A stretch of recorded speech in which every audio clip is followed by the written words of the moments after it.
Hello guys, this is आकाश वादी। आज हम पढ़ेंगे unit 3 chapter 6 soils part 3। Part first and second में हमने पढ़ा था definition of soil, formation of soil and classification of soil. आज हम पढ़ेंगे पार्ट 3। तो चलिए देखते हैं पार्ट 3 में हम क्या पढ़ेंगे। ज़्यादा कंटेंट्स क्या है? सॉइल डिग्रेडेशन पढ़ेंगे, हम सॉइल इरोजन पढ़ेंगे, सॉइल कंजर्वेशन पढ़ेंगे।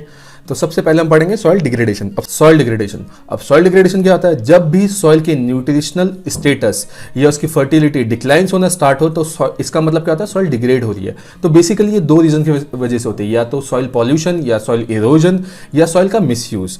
ऐसा नहीं होता सॉइल डिग्रेडेशन हर जगह सेम रहती है, ये वेरीज करती है प्लेस टू प्लेस। जैसे कि टोपोग्राफी, वहाँ की टोपोग्राफी कैसी है, वहाँ पे विंड वेलोसिटी कैसी है, वहाँ पे अमाउंट ऑफ रेनफॉल कैसी है, ये इन चीज़ों पे डिपेंड करती है।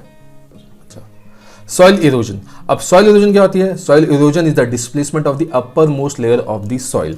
अब पता है आपको, जो upper most layer of the soil होती है ये most important layer of the soil होती है, क्योंकि सबसे ज्यादा न्यूट्रिशन इसी में मिलता है और यही रिस्पॉन्सिबल होती है ग्रोथ ऑफ ट्रीज, प्लांट्स के लिए। तो इसे हम क्या बोलते हैं? Soil erosion. जब ये डिस्प्लेस होने लग जाती है, इरोड होने लग जाती है।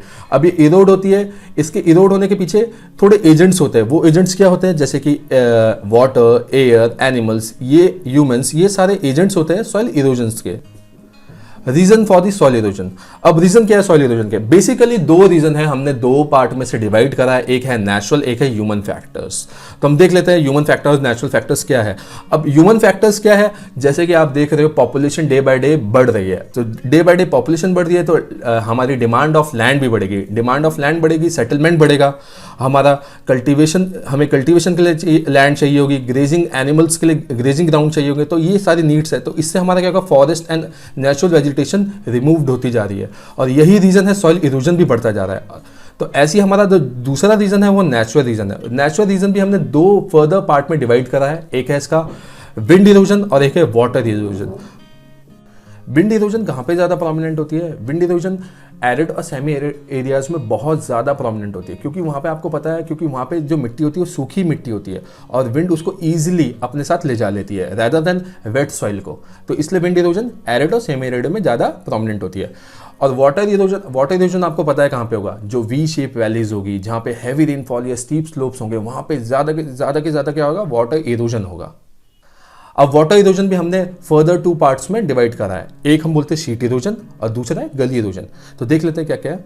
तो सबसे पहले हम शीट इरोजन के बारे में पढ़ते हैं। शीट इरोजन हमेशा लेवल लैंड में होता है और आफ्टर दी हैवी रेनफॉल या शावर्स के बाद में होता है। तो ये क्या होता है? शीट इरोजन आप जैसे देख रहे होंगे, हल्की सी परत स्टार्टिंग में ये इरोड होना स्टार्ट होती है, तो ये बहुत टाइम लगाती है लेकिन होती है, और बहुत टाइम बाद ये पता चलता है कि ये इरोड हो चुकी है और ये बहुत ही हार्मफुल होती है, क्योंकि आपको पता है top most layer of soil होती है वही सबसे ज़्यादा फर्टाइल सॉइल होती है। तो ये जो इरोजन होता है, इस टाइप के इरोजन को हम बोलते हैं शीट इरोजन। गली इरोजन। अब गली इरोजन क्या होता है? गली इरोजन स्टीप स्लोप्स में होती है। स्टीप स्लोप्स में होती है, वाटर बहुत प्रेशर से आता है और ये गलीज बना देता है। ये गलीज बहुत ही डीप होती है। ये क्या करती है गलीज? ये लैंड को छोटे छोटे फ्रैगमेंट्स में बांट लेती है और वो छोटे फ्रैगमेंट हमें क्या करते हैं? हम वहाँ पे कल्टीवेट नहीं कर पाते, वो पूरे लैंड को अनफिट बना देती है कल्टीवेशन के लिए। ये कहाँ पे होती है? आपने देखा होगा चंबल बेसिन्स में, तमिलनाडु, वेस्ट बंगाल, यहाँ पे होती है। और ऐसी बहुत सारी गलियाँ जब मिल जाती है उसे हम क्या बोलते हैं? Badlands topography. जब बहुत सारी गलीज होती है वहाँ पे उसे हम बोलते हैं बैडलैंड्स टोपोग्राफी।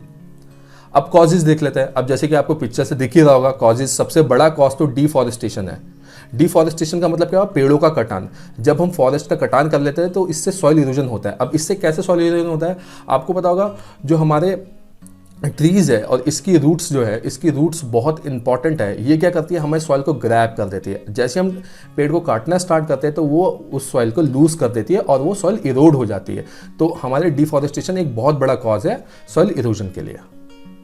ओवर इरिगेशन क्यों है इसका रीज़न? क्योंकि जो हमारी एरेबल लैंड है, आपने देखा होगा, जो हमारे दोआब रीजन था, जो बहुत फर्टाइल लैंड थी, वहाँ पे क्या हो रहा है? Overuse of chemical fertiliser हो रहा है। ये केमिकल फर्टिलाइजर क्या करता है? हमारी सॉल्ट मात्रा को बढ़ा दे रहा है। अब क्या हो रहा है? हमारे न्यूट्रिएंट्स कम हो रहा है, अब सॉल्ट ज़्यादा आ रही है, अब वो लैंड हमारी अनफिट हो गई है कल्टीवेशन के लिए। अब ऐसा हमारा कहाँ हुआ था? आपने सुना होगा, हमारा बहुत फेमस रेवोल्यूशन था, ग्रीन रेवोल्यूशन 1970s में स्टार्ट हुआ था। वो हमारा जो दोआब रीजन था हमने चूज़ करा था, हरियाणा, पंजाब, उत्तर प्रदेश। यहाँ के क्या हो रहा है? यहाँ पे overuse of chemical fertiliser है और आज के टाइम में इनमें सॉल्ट की मात्रा, इन सॉइल्स में सॉल्ट की मात्रा ज़्यादा पाई जा रही है। तो ये क्यों हो रहा है? Overuse of chemical fertilisers की वजह से। सॉइल कंजर्वेशन एक मेथडोलॉजी है, इससे हम क्या करते हैं, सॉइल फर्टिलिटी रिगेन करते हैं और प्रिवेंट्स करते हैं सॉइल इरोजन को, डिग्रेड होने से इसे बचाते हैं, इसे हम सॉइल कंजर्वेशन कहते हैं। इसके कुछ मेथड्स है, तो मेथड्स देख लेते हैं क्या क्या है। These are the methods for soil conservation. पहला है सॉइल एफोरेस्टेशन, काउंटर प्लफिंग, जिसे हम टिलिंग भी बोलते हैं, terrace farming, crop rotation and shelter belts. तो सबसे पहला जो मेथड है यह है एफोरेस्टेशन। एफोरेस्टेशन क्या होता है, बैरल लैंड्स में हम जब फॉरेस्ट लगाते हैं तो उसे हम बोलते हैं एफोरेस्टेशन। अब एफोरेस्टेशन क्यों इंपॉर्टेंट है, मैंने आपको पहले भी बताया था, जो उसकी रूट्स होती है वो सॉइल को पकड़ लेगी, जकड़ लेगी, उससे क्या होगा, ग्रैब कर लेगी, उससे क्या होगा, ये सॉइल इरोड होने से बचेगी। अब अफॉरेस्टेशन और रिफॉरेस्टेशन में आप कंफ्यूज मत होना। एफॉरेस्टेशन वो ऐसी जगह होता है जहाँ पे पहले कभी पेड़ नहीं थे, और रिफॉरेस्टेशन ऐसी जगह होता है जहाँ पे जो फॉरेस्ट थे वो कट गए और हमने उसके बाद दोबारा से फॉरेस्ट लगा रहे। तो ये डिफरेंस होता है एफॉरेस्टेशन और रिफॉरेस्टेशन के बीच में। काउंटर प्लफिंग क्या है, ये एक फार्मिंग प्रैक्टिस है। इसमें क्या होता है, काउंटर्स एलिवेशन लाइंस होती है। इसमें हम क्या करते हैं, काउंटर्स, पहले मैं आपको काउंटर का मतलब बता देता हूँ। जो सेम हाइट की लाइंस होती है, उसे काउंटर बोलते हैं। अब ये लाइंस क्या करती है, ये एक्ट करती है वाटर ब्रेकर्स की तरह। तो ये उसमें क्या करती है, रिल्स और गलीज की फॉर्मेशन कम कर देती है। तो इसकी वजह से इरोड होना इसमें बहुत कम हो जाता है, सॉइल इरोजन बहुत कम हो जाता है। इसलिए काउंटर प्लफिंग हिली रीजन्स में बहुत होती है। टेरेस फार्मिंग, ये भी एक फार्मिंग टेक्निक है। ये मोस्टली हिली रीजन्स में मिलता है, जैसे कि उत्तराखंड हो गए, हिमाचल हो गए, नॉर्थ ईस्टर्न स्टेट्स हो गए। इसमें हम क्या करते हैं, जो स्टीप स्लोप्स है उसमें हम स्टेप्स बना देते हैं, ग्रेजुएट, उसका लेवल हम ग्रेजुएट कर देते हैं। तो ये क्या करते हैं, जो ये स्लोप्स है, ये जितने भी न्यूट्रिएंट्स रेन के टाइम में वॉश अवे होते हैं, ये उसके रोकते हैं, सॉइल इरोजन को रोकते हैं। इसलिए ये बहुत ही इंपॉर्टेंट टेक्निक है टेरेस फार्मिंग सॉइल कंजर्वेशन के लिए।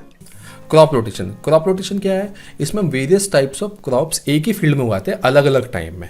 ठीक है, ये एक ऐसी टेक्निक है, इसमें न्यूट्रिएंट्स जो होते हैं प्लांट के वो रिटेन रहते हैं। तो इसके एग्जांपल हम देख लेते हैं। फॉर एग्जांपल, अब मैंने क्या करा, एक ही फील्ड में, ये एक ही फील्ड है, 3 ईयर्स में मैंने इसे बांट दिया। तो ये ईयर फर्स्ट है, ये ईयर सेकेंड है और ये ईयर थर्ड है। अब इसमें थर्ड ईयर में मैंने क्या करा, अब इसमें 3 मैंने क्रॉप लगाया। तो पहली रो में मैंने क्या लगाया, लेग्यूम्स, फिर इसको शिफ्ट कर दिया मैंने सेकंड रो में, सेकंड ईयर में, और थर्ड ईयर में मैंने इसके थर्ड रो में इसे शिफ्ट कर दिया।